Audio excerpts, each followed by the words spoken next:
Hello, everyone. This is the Developing Branching Narratives panel at LudoNarraCon 2020. First of all, I want to thank fellow traveler for having us. This is a really cool convention. Happens to be very timely since we're all at home anyway. It's kind of perfect for that. And my name is Graham Reznick. We've got an amazing panel lineup today for you. Wide range of writers and developers from across the gaming industry and beyond to talk about branching narratives. I think before we get into any of that, we should go around and introduce ourselves. I'm going to go clockwise on my screen, which might not make sense to anyone else. Christian, why don't you introduce yourself? Thank you. My name is Christian Devine. I'm the writer for Life is Strange, The Awesome Adventures of Captain Spirit, and Life is Strange 2, and originally the first Deus Ex and John Romero's Daikatana. And thanks for having me. Thank you. Sam, Sam Barlow, why don't you go for it? Hi, I'm Sam Barlow. I'm a game developer who's worked on a bunch of things, Silent Hill Shattered Memories, which branched in weird ways. Most recently, Her Story and Telling Lies, which were very non-linear, if not as branchy. Also did some branching interactive TV stuff with a show called War Games. Right on. Karin, go for it. Hi there, my name is Karin Weeks. I am up in finally sunny Edmonton up in Canada. I work at BioWare, 14 years as of last month. And I've worked on all three of the Dragon Age games, on Mass Effect 2 and 3 and Andromeda. I've worked on SWTOR, I've worked on Anthem, and probably some stuff I'm forgetting. So we do a little branching every now and then in some of our games. And Sam Eggs, why don't you go for it? Hi, I'm Sam Eggs. I worked with Karin at BioWare on Anthem. I've spent the last couple of years working at Insomniac Games. I'm now working on a game at a place that I can't talk about. And I also write books. I have a book coming out in June with Marvel called The Unstoppable Wasp. So if you're a book fan, it doesn't branch, unfortunately. And I'm working in some branching TV as well. Lots of NDA stuff, but fun. Awesome. And I'm Graham Reznick. I was a co-writer with Larry Fessenden on Until Dawn and a bunch of other games from Supermassive, The Impatient, Man of Medan. I'm forgetting all of them, but there's a couple of them. And then some upcoming stuff that's not announced yet, secret. And I also did some live action interactive for Echo, working with Sam Barlow on a live action project. And yeah, my other background is in film and TV. I did a show called Dead Wax for Shudder, and have done a lot of music and sound design and other film stuff over the years. So I kind of fell into video game writing about 10 years ago with Until Dawn, and realized that it was not just a parallel passion for me along with film, but kind of a primary passion in terms of what I liked to experience content-wise. Growing up, I played Sierra games and then moving into more action games in the 90s. And then now with this kind of new this new golden age or first golden age of interactive narrative, most of what I play is narrative-based games. I think we're in a really interesting time where there are no set rules for how to make a narrative interactive, and everyone's getting to try interesting things. More action games can have really there are no set rules about how to make narrative a part of your experience. So we're seeing just a wild spectrum of cool and interesting ways to express an idea and a story across interactive experiences. One of the ways that I wanted to kick this off was by asking the group, and anyone can chime in to start, about what they think makes an interactive story branching. And I'll just clarify that by saying, I think that there are, just from the very most basic linear forms of storytelling, there are ways to make a non-interactive story have an element of interactivity to it, for example, a nonlinear movie like Pulp Fiction is a big pop culture example that is not interactive, but it forces the viewer to make choices about how to connect the story in their mind. So from there, what is actually branching narrative? It seems like it's such a wide open thing. And I'd be curious to see if anyone has a good, or at least a rudimentary idea in their heads about how they approach what that means. Open it up.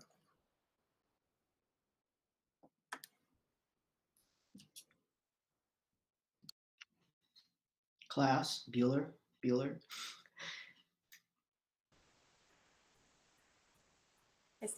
Okay, well, I'll jump in. The stories that we work in at BioWare are pretty significantly branching. For me, it's interesting. My partner, Patrick, who also works at BioWare, and I were talking to our kids. We have 15 and 12-year-old sons who are very interested in all things game design. So they're always watching YouTube and things like that. And so we were talking about procedurally generated content and is that a thing you can use with branching? And we were saying that for me anyway, there's such a wide spectrum. So like at a basic level, branching would be, are you presented with a decision where you can choose at least one of two options at its base level, not just reading through a book. So anytime a player or a viewer takes an active part in deciding which ways the plots are going to go, for me, that's what interactivity is. Yeah, I So agree. And I don't think it has to be limited to like what you might think of as a dialogue wheel or dialogue choices. I think to Karen's point, anytime that a player makes a decision through gameplay or any other aspect of the world, they pick something up that they don't realize, they're making a choice between picking up item A or item B, and that affects something later. Anytime the narrative kind of splits and could go one of two directions, even if it comes back together at a certain point, that's a branch to me. And I think it's not even necessary. So I'd say, a branching narrative is one where it's possible for two players to play the game and in describing the events of the game, have meaningfully different stories to tell. And I've done two projects, I think Shattered Memories and War Games, both were heavily branching narratives that, if you laid out a tree or attempted to kind of map the content, it would look similar to what you might see in, say, a BioWare game. And the big difference there was that in both those games, the players were not making conscious choices. The code and in representing me as the author was making choices for them.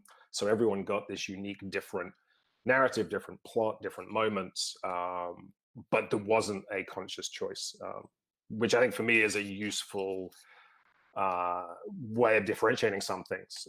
Because I think often when people talk about branching narratives, it's more the choices that they're thinking about than necessarily even like the structure of the narrative or how it might branch. Well, when I was growing up, I was fascinated by the choose your own adventure books early on. And that's actually, I still have the ones I would write. I would do those when I was like probably 10, from age 10 to 12. I got really obsessed with them and did my own, because it was a fun thing you could do yourself. You could actually create kind of your own mini game, just with paper. You could lead people onto these different adventures. And it was a great prelude to Dungeons and Dragons, which is another, to me, choice-based branching narrative, because you don't know where the player is going to go. You have to kind of, even though you have a map there, you have to plan for the tangents to go off. And it's a natural, not all writers, and I know that some people can't, the branching is difficult for some people. I know I'm a screenwriter, I know it's hard for some screenwriters to see those kind of branching, and so I know it's a different technique, but I definitely think that the choose your adventure books, and it's just a natural progression to what we have now. That's why I like The Strange. I was early on, to me, this is like the greatest choose your own adventure book. And I approached it like that. I wrote it like I had the chance to write, for me, like a great choose your own adventure book. I think the interesting thing with the choose your own adventures is maybe even a third category. Like a lot of those books didn't even branch in the way that people imagine a branching narrative to be, and that like some of the more popular choose your own adventure books were kind of choose not to die, right? Like the structure was heavily leaning towards if you made the wrong choices, it would be game over and you'd kind of back up. So you had this constant illusion of choice and of peril. But I think the popular culture idea of branching narrative is, I guess, most reflected in like people like Roger Ebert saying, how would Hamlet work if it was a branching narrative and if the audience was choosing what Hamlet did at every point? And it's this idea of a story that kind of can go anywhere, essentially, which is probably very few of the games that we've worked on. It's interesting that you bring that up about how a lot of choices in early like choose your own adventure novels just lead to fail conditions. A lot of us are working in interactive television now, and TV for the first time is sort of walking into this space that I think video games have been in for a really, really long time. TV is new to it. So you have a lot of people in TV who don't have any experience with or like a deeper knowledge of interactive gameplay. And so I have found that a lot, that often they continually default to like, there's a right choice and a wrong choice. And you're just dying all the time if you go in one direction. There's no sort of like, I feel like video games has like we have 30 years of experience in this industry, if not more, of like, what are the other kinds of consequences for your actions that you can have, be they small or huge or world shattering or whatever, beyond you died. And it'll be interesting to see TV sort of run with that and develop in their own direction, I think. Yeah, I've definitely been in meetings, with maybe even some with Graham, where the idea that's fixed in people's head, which does go back to choose your own adventure and is almost the idea of branching narrative. And then you'll have someone in the corner of the room, sometimes me, kind of inwardly screaming that, that through interactive fiction and RPGs and computer RPGs and all these different things, we've spent 30 years iterating and having more nuanced ideas than, the binary choice, wrong or right. Yeah, and I think in a lot of video games, historically, that was sort of the thing that determined progression or not progression, which was just the fail state. It was like, did you fall in a pit? Did you run into a monster? Did you die? And then you start over and you progress again until you pass all those fail states. But that doesn't really happen in narrative. It kind of can't happen in narrative. Everything has to be moving forward, and everything has to add up to some amount of meaning, whether that's a very curated meaning or not. It still has to add up to that meaning in the player's head. So hitting those fail states will immediately pull them out of the world of the story in a way that you kind of never experience in a linear traditional narrative. And that actually kind of leads me to another question, which is, I know a lot of us have come from more traditional linear writing or worked in it alongside interactive. We don't all always get to choose which stories we work on, but the way that we choose the types of stories that we're telling in those stories is something we always have a say in internally in our heads. And I wonder, is there something about a particular story or a particular emotional experience that you want to express that makes you choose, okay, this is something suited for something more linear, or this is something suited for something more interactive, because this version of the interactive story will express something to the audience that a linear version can't, or vice versa? Yeah, I think it's form follows function, or function follows form. I still can't figure out which one that is, but it's what it is. It dictates the story dictates, the media dictates what the story is, et cetera, et cetera. So I think, maybe the Hamlet situation, I think the Hamlet where you spin off is in your mind. You think about what does this mean? That's kind of like the branching in your mind in terms of the story. Whereas in a game, you get the emotional satisfaction of creating different. And I think just in terms of process, which I like to talk about for people out there that are interested in writing for games, et cetera, blah blah blah.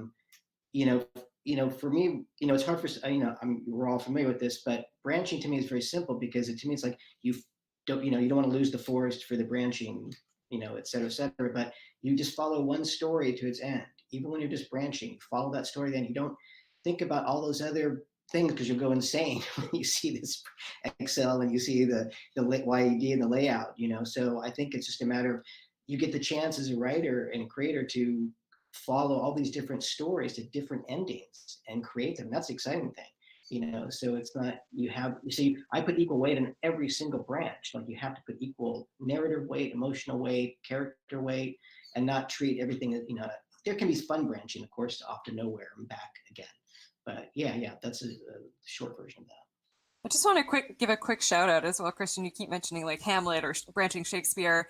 A friend of mine actually makes those books, Ryan North. He writes Squirrel Girl, and he's written a bunch of video games as well. But he has a couple books out. One of them is called Romeo and or Juliet, and the other one is called To Be or Not to Be, That is the Adventure. And they're choose your own path adventure books based on Shakespeare, and I feel like they take that original choose your own adventure model and really like bring it into the 21st century. So if you guys are interested, or if anybody watching is interested in that like exact hypothetical, it does exist and they're really good. Oh yeah, that's awesome. I'll check that out for sure. Yeah, that's great. I think the Hamlet example is largely bullshit as well. Like if I'm going to be cynical, I'd say what determines where a story belongs is sometimes who's going to pay for it. Which every time a new storytelling format comes along, you see every writer who has a screenplay on the shelf kind of be like, this is perfect for VR, because it's not been sold as a movie or whatever.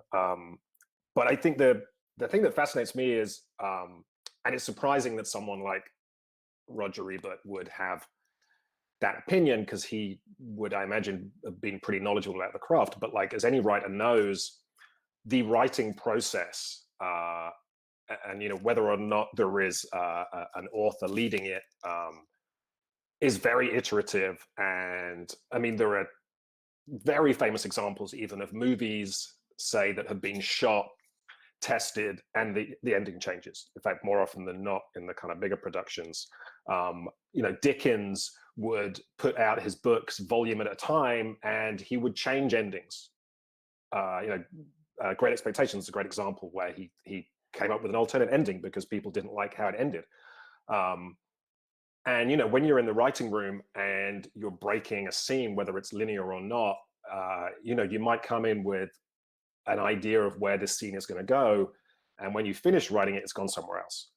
And sometimes those decisions, they're not arbitrary, but you can understand how they could equally go in different directions. And I think some of the beauty of writing in interactive is pulling the audience into that fluid state. And we're still exploring characters, and we're still exploring thematically what the story is saying, but living in that slightly more fluid state, I think, lets you enjoy it in like a slightly more kind of immersive way.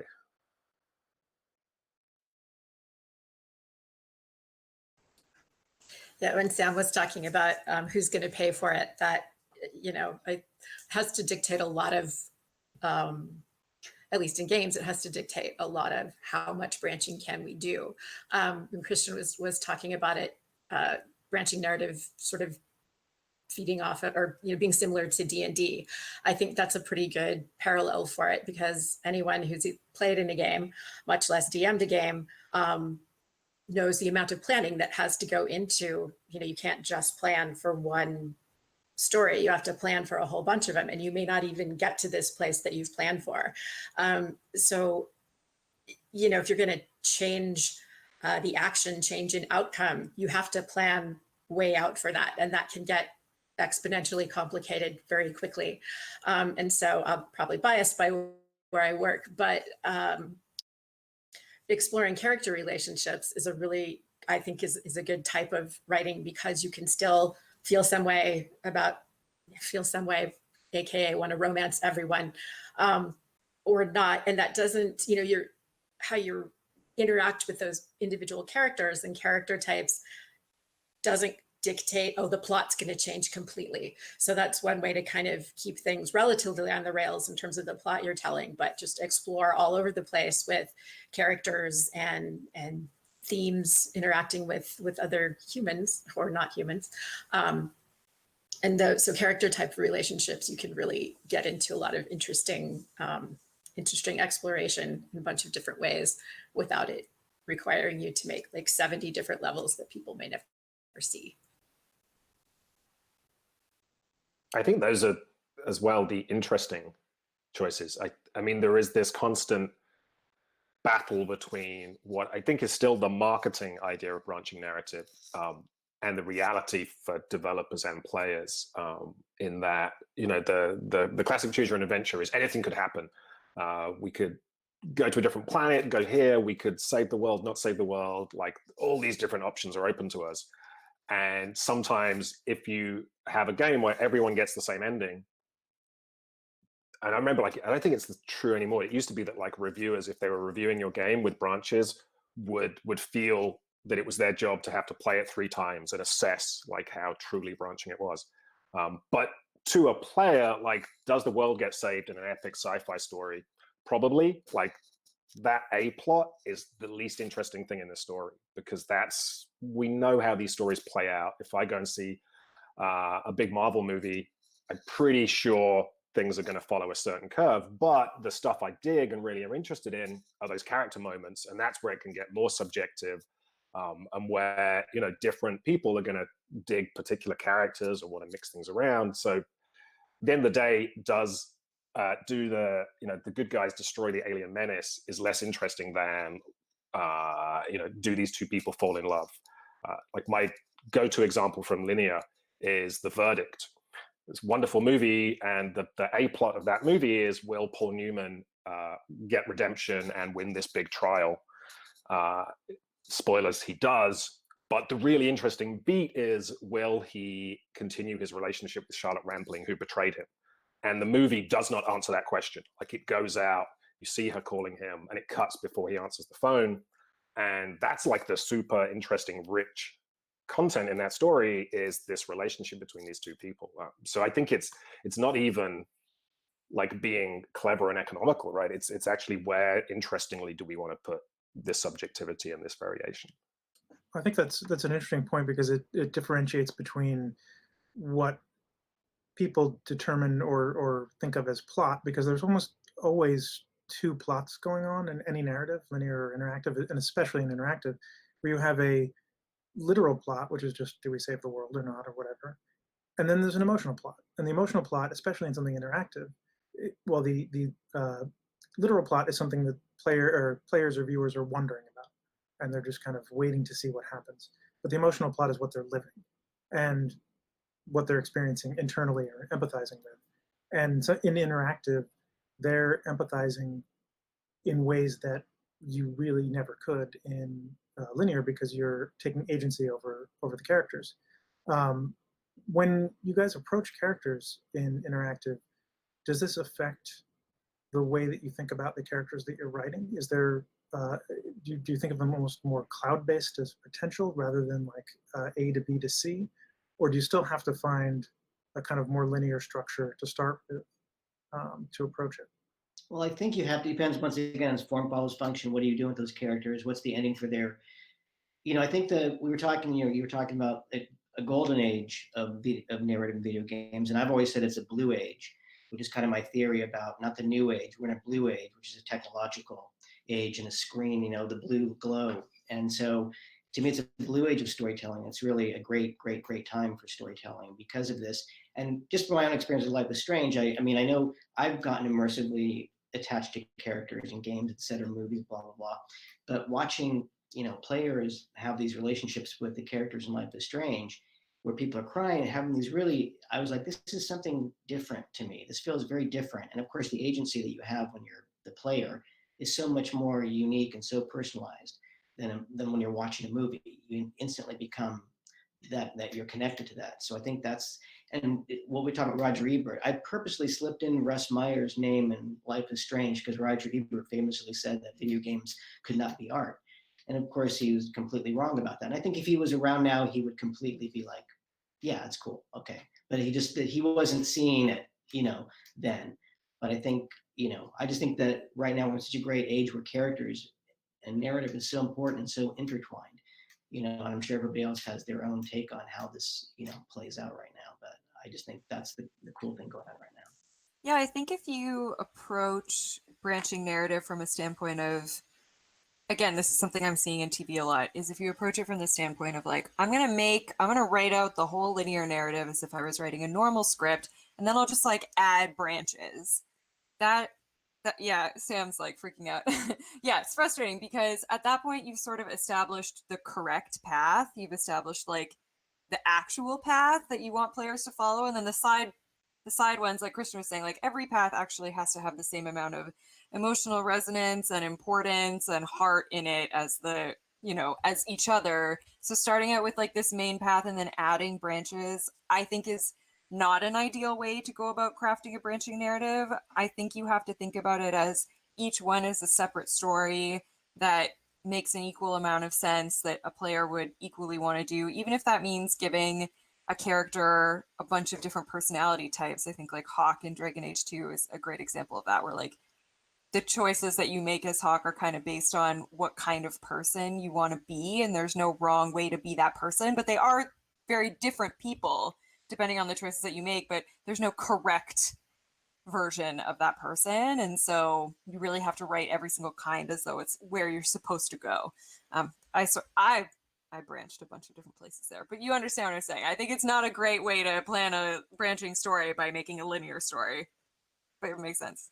I mean, so having been in the room and seen that happen several times, like I think the huge problem you get there is, for me, like the most interesting branching narratives where choices involved, those choices should be the key plot beats, right? Like the choice, through those choices, you're either defining the character or you're expressing your take on the character to the game/author. And when people do that thing of laying out the story and then adding choice, usually they're adding choices in redundant, pointless ways. Like the example I would always give would be like, being asked which soft drink would you like is like a dumb choice. So I had no judgment when people were asked what breakfast cereal to choose in the Netflix thing. But for me, yeah, I'm very interested in what it feels like to write this kind of BioWare style narrative where often you do get these kind of bigger character choices. Because certainly when I've written, it's usually been in this fluid space. Like when I was doing the War Games character Kelly, it was like we had this very specific, real idea of this character.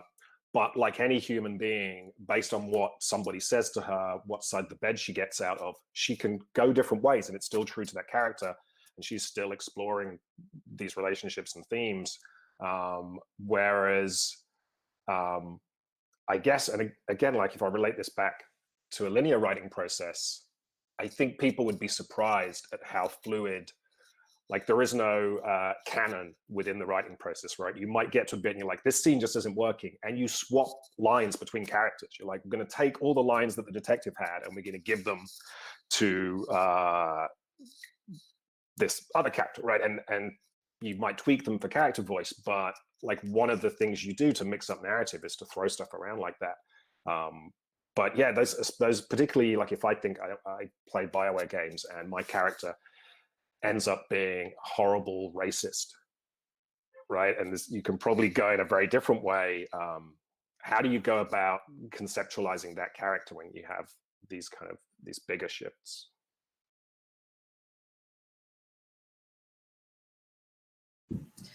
Well, two things.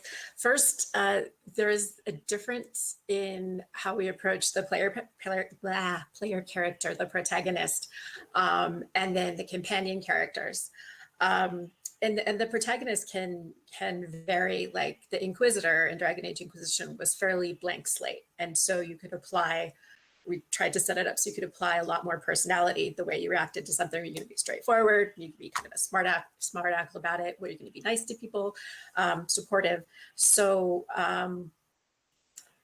we will add those flavors and think about, okay, when you are getting through a scene, does it make sense to have the player character react to something in a flavor way? A particular something explodes. Are they happy that it exploded? Are they going to be a wise ass about it? Are they worried that the thing exploded? And so the writers will work with each of those different voices. And quite a bit of discussion goes into what kind of voices do we want those to be. And so they keep that in mind as they're writing. But with like Hawk or or the twins in Andromeda, that we have given the player a little bit more of a personality. So they will have their own backstory and a little bit more of, how they react to things. The spread isn't going to be as wide. And so when it's that, some of the effort goes into creating that backstory more than we would for a blank character or blank slate character. And then the rest of it goes into how are we going to tweak it? How are we going to, what's going to be fun? And a lot of it is fun. What is going to be, if I want to be a smart ass, I would love to say that I always think of 15 minutes after I've had whatever altercation I've had with someone. I want that to be the line that I say. And the other thing that we do is for every game and every major mission within that game, we'll have themes. And so we try to keep those discussions. It's not right or wrong. It's, we're exploring faith. There's myriad different ways for people to respond to faith. So those themes can help us kind of organize ideas in terms of, because you don't want to go too far and write too many things, but, so we can pull conversations back going, does that fit with this theme? Not really. Let's save that and use it for something else. But the theme can be sort of an overarching umbrella that helps focus the conversations and help them hopefully make sense as they relate to each other. I remember there's a rule of thumb I was told by another writer from Outside Interactive that was the more contradictions a character has, the more interesting and complex they are. But you should ration out your contradictions. So the protagonist of a story is allowed to have lots of contradictions, and that makes them real and interesting. So Hamlet is a good example of a character that behaves differently in lots of different contexts. So I think I've always been surprised at how readily the audience will synthesize a character that, if you laid out, if you start scrutinizing and questioning the causality and the logic of things they're doing, you can create a composite character, but if they have the same player mesh and voice actor throughout, it's then on the player to kind of make that feel like, well, this is the character. And I guess the more involved the player is in that process, they're already bought in. Like if they've decided a character is going to do a thing or act a certain way, then their imagination is already meshed in with that. Yeah, it's sort of the equivalent of an interactive Kuleshov effect in film. You put two images back to back, and the audience will, make the equation work, or blood in the gutter in comics. Like it's just that space between the two things, and then they'll put it together. I'm also wondering. I know this comes up a lot when I'm working on stuff. I worry that players will be given options at times for a character that might be something that they as a person would want to do, but might betray who the character is to the writer at that point. And we're always having to find this balancing act between, okay, how much of a collaborator in the writing process is the player allowed to be in this moment? And is that something to worry about? Is that something you guys worry about? Sammy, we're kind of just talking about this, but I'm sort of curious about everybody's take on it. Like, is that something you think about while you're writing characters? Well, you have to, because in the sense of, I find it fascinating because I'll use Life is Strange example because it's what I know.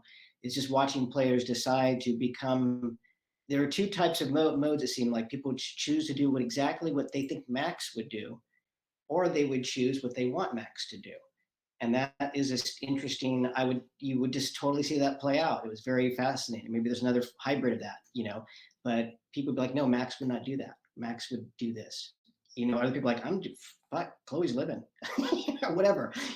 People have put their agency into that. And I found that emotional connection that's really powerful. And at some point it kind of leaves, not when you're writing it per se, because you're writing it sometimes you're writing games, we're writing Life is Strange as players are reacting to it. So episodic is a little bit different because we're getting feedback in real time, so to speak.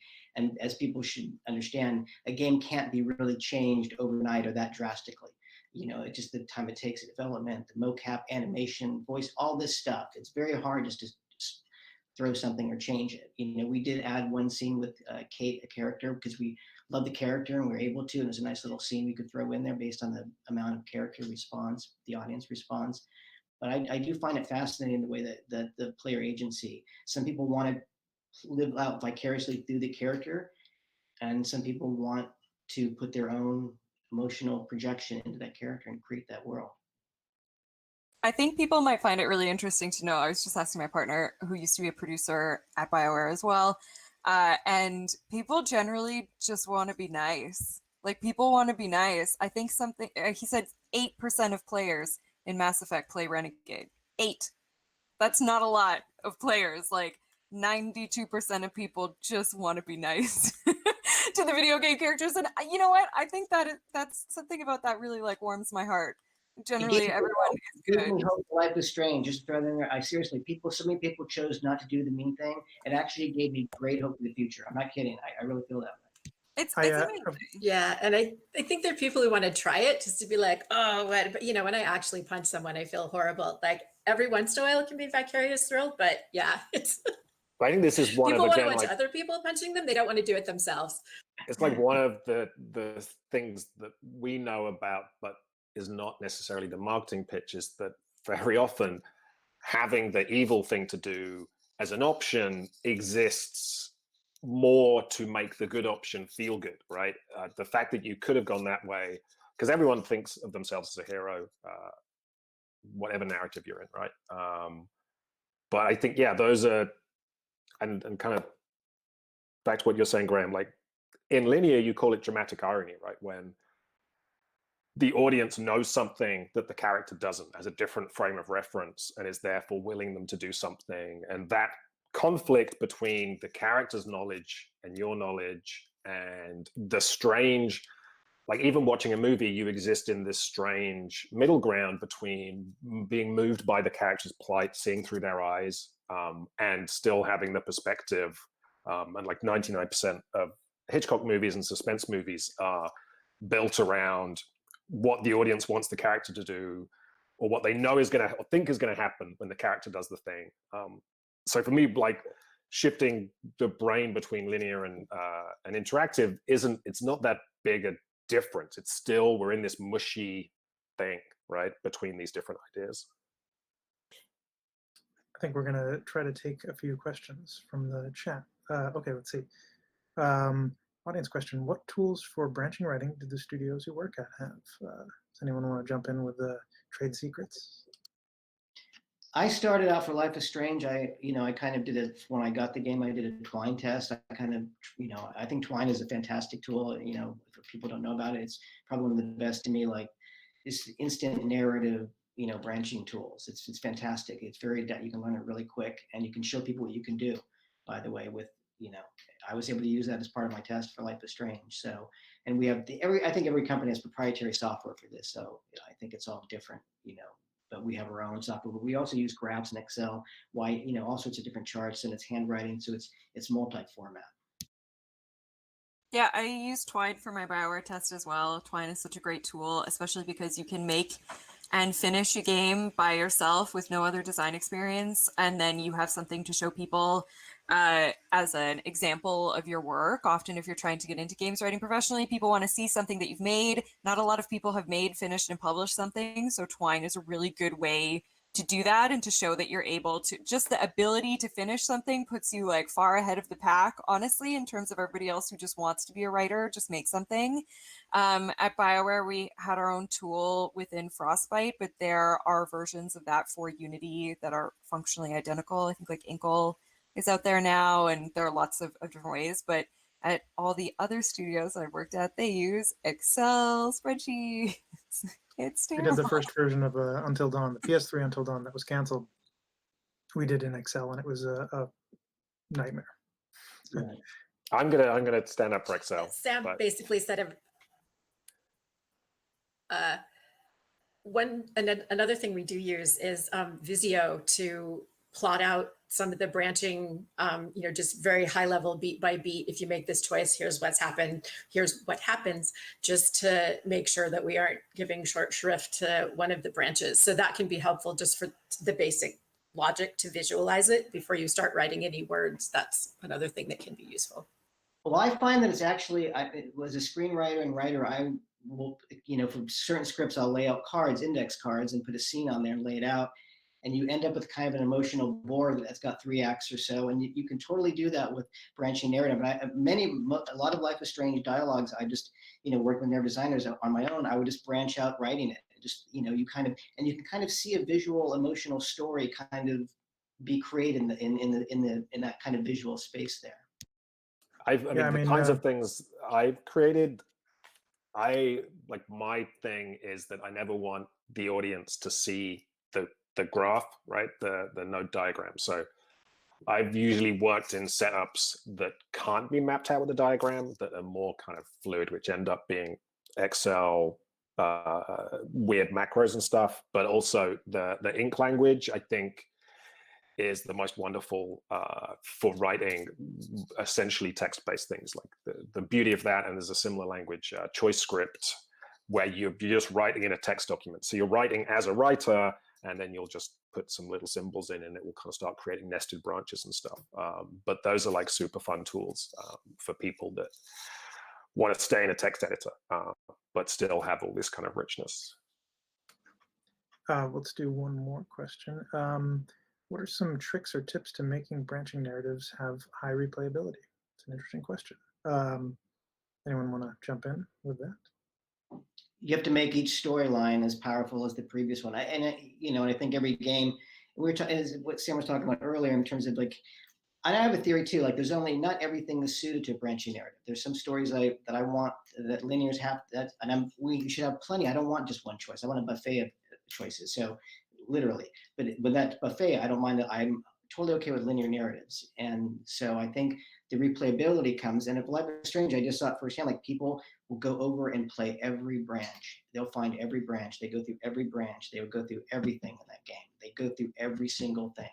And so, and we were trying to make everything important too, and fun and interesting. So that's one reason why I actually go back. It's like, don't throw away a branch on something that doesn't mean anything. Have it mean, even a joke, have it, have there be a reason, I think. And I think that's just having an emotional reason to go back is probably the replayability part of it. I should also say Life is Strange is a great example, and one of the things that I was impressed by with it when it first came out was the core mechanic of shifting time is like an exercise in dialogue tree replayability, because you get through a dialogue tree, you get a new piece of information, you pull back in time, and you can replay it again instantly with a new context. And that's one of the things about interactivity that is really important in terms of replayability, but also just like that Kuleshov effect thing again, where you can have branches of a story that are virtually the same, but you have a different piece of information at the beginning of it that makes it a new branch for the player, which is a really cool recontextualization. And that is a unique experience as well. I think Emily Short has written nicely about this, but like something unique to branching narratives is the fact that you're holding those multiple threads in your head. Like, and maybe the first one you saw is the most real, or maybe the one that ultimately you liked is the one that's more real, but you have this kind of thing floating around. I mean, I've seen interesting stats that when people replay branching games, sometimes they can't avoid making the same choices again, because like, these are the choices I'm drawn towards. Whereas there are definitely a subset of players that are gonna kind of lawnmower every single option to kind of map out that whole thing. Looks like we're getting the 2-minute warning, so I think we should wrap up and plug some projects. Why don't we go in the same order as before, clockwise on my screen? Christian, why don't you go for it? I'm working on NDA. Some projects. We're fortunate as a writer. I'm sure some of you feel the same way. This is a very, strange, terrible time. We're very fortunate that we're used to working remotely, maybe our whole lives in a certain way. Maybe some of us have been doomsday prepped for this by being geek fans and apocalyptic fans and dystopia and, living in our own little world. So we're kind of very fortunate if we can do that right now. So projects like that, and working on a novel and Life is Strange 2 is still out right now, so you can still get that on all the various platforms. And where can we find you online? I am primarily on Twitter, Christian Devine at Chris Devine on Twitter, so you can find me around there. Cool. Sam Barlow. What am I working on? Yeah, we finished Telling Lies last year with Annapurna. We have a console port coming out next week for PlayStation, Xbox, and Switch of that wonderful award-winning narrative game with a cast to die for, doing all sorts of interesting things. And we started fully working on our next project this year. We've moved into a new office and built the team up to then all start working from home, which was exciting. That is the most ambitious thing I've done yet. It is going to be a horror game, which I'm very excited about. Graham will know that I am a big fan of horror. So this is a return to that genre for me. Has a working title that of Project Ambrosio. And we'll probably start talking about it at some point this year. And where are you online? Yeah, hit me up on Twitter where I am Mr. Sam Barlow. The formal title is important. And Karin, what are you working on and where can we find you? I am working on a technically unannounced project.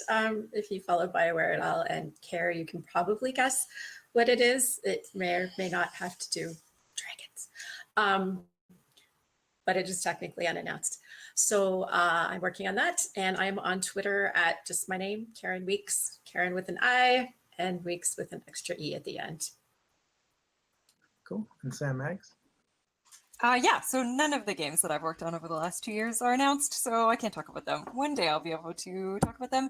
But if you want to support me in my work, you can pick up Marvel Action Captain Marvel, the comics, right now. The first trade is out, Cosmic Catastrophe. And also, if you pre-order my books, that'd be amazing. The Unstoppable Wasp is out July 14th. And my first middle grade novel, Conquest, if you're missing conventions, you should check out this novel about two kids at a convention in a scavenger hunt. And you can find me on Twitter and Instagram, just my name, Sam Maggs, SAMMAGGS, and you can buy my books through there, please. This is so much fun. Yeah. And I'm Graham Reznick, at Graham Reznick with a Z. I can't talk about my upcoming game projects, but you can check out Dead Wax on Shudder if you like records and horror and science fiction and mystery and those kinds of things. And I have some music on Mondo Death Waltz and Burning Witches Records. Thank you, fellow traveler, for having us. Thank you, Christian, Sam, and Karin. This was awesome to talk to everybody. I wish we had 3 hours to talk about all this stuff. We're going forever. We're not going anywhere. Yeah, exactly. And I hope everybody People just need to rewind, go back to the start, and make different choices. Exactly. You're not trapped here with you. All right. Well, I hope everybody's being safe and enjoying their quarantine. So, Ciao.